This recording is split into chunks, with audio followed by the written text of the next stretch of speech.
Guys, this is Paul. I have a Murray's 10 horsepower 30-inch deck. It's a mid-engine Briggs motor. I've taken it apart. I'm kind of having an issue, hoping that someone can help me. Here's what I got. I know the sun's really bright, but here's what I got. I'm going to turn on my jumper box. When I go to start it, as you can hear,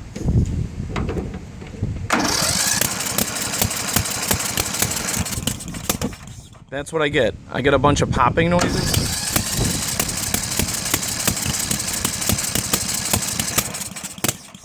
So it won't start. I'm trying to figure out what the issue is. If anybody can help, I'd greatly appreciate it. It looks like, someone said it may be the reed valve, but it's actually pouring out fuel. It looks like it's blowing it the other way instead of it going inside the carb.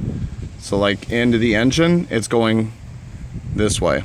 So if you can help me, again, it's 10 horsepower, 30-inch deck. It's a Murray, which is also the same as a Craftsman. Thanks a lot.